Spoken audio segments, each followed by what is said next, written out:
صاحب اب دیکھیں کہ اس کیس کو یہ کیونکہ تاریخ درست کرنے کا کیس ہے، آپ تاریخ کے استاد بھی ہیں. پہلے کئی چیف جسٹس درمیان میں گزرے، افتخار چوئی صاحب، بندیال صاحب، ثاقب نثار صاحب، بیچ میں اور بھی دو چار دوست آئے.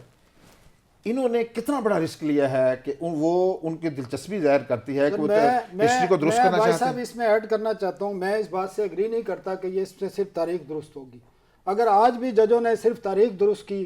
تو پھر پاکستان میں اس قسم کے فیصلے آتے رہیں گے. میں سمجھتا ہوں اگر یہ آج ثابت ہوتا ہے اس کورٹ میں کہ یہ عدالتی قتل تھا اور یہ ججز انوالو تھے، ان کی پینشن بند ہونی چاہیے، ان کی بیواؤں کی پینشن بند ہونی چاہیے، ان سے ججز کا جو لفظ اس کے لیے استعمال ہوتا ہے وہ واپس لے لینی چاہیے تاکہ مثال بنے اور آئندہ آنے والی جو پاکستان کی تاریخ ہے اس میں کوئی جج یہ ہمت نہ کر سکے کہ وہ کسی عامر کے کہنے پر اور کسی خوف کی وجہ سے، کسی لالچ کی وجہ سے اتنے بڑے یا کسی کو بھی عام پاکستانی کو بھی اس قسم کی سزا دے سکے. یہ تو ایک پہلا قدم تو اٹھانا ہوگا، لیکن میں ایگری نہیں کرتا.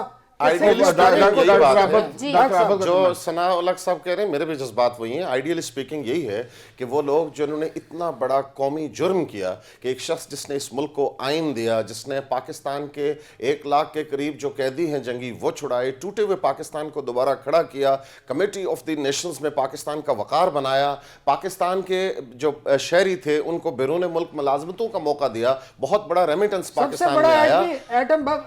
ایٹمی ٹیکنالوجی کی بنیاد رکھی، اور پاکستان میں جو پاکستان ڈیپینڈنٹ تھا امریکہ کے اوپر، دیگر ملکوں کے اوپر ایک بندوق کی گولی کے لیے بھی، اس کو سیلف ریلائنس کی منزل پہ وہ لے کے آیا کہ آج ہم جہاز بنا رہے ہیں. تو یہ کوئی معمولی بات نہیں تھی کہ ذوالفقار علی بھٹو کو جو پھانسی ہوئی. میں یہ سمجھتا ہوں کہ نہ صرف میں آپ کے جذبات کے ساتھ بالکل سہمت ہوں، ہم آہنگ ہوں کہ نہ صرف ان لوگوں کو سزائیں دی جانی چاہیے، بے شک وہ علامتی سزائیں کیوں نہ ہو، کیونکہ ان میں سے اکثر لوگ مر چکے ہیں. اگر دنیا کے دیگر ممالک میں یہ ہو سکتا ہے، انگلینڈ میں یہ ہو سکتا ہے کہ جن لوگوں نے آئین کو توڑا، جن لوگوں نے حکومتی معاملات کو بزور شمشیر اپنے ہاتھ میں لیا، ان کو اگر علامتی پھانسیاں ہو سکتی ہیں تو پاکستان کے اندر کم از کم جو منیمم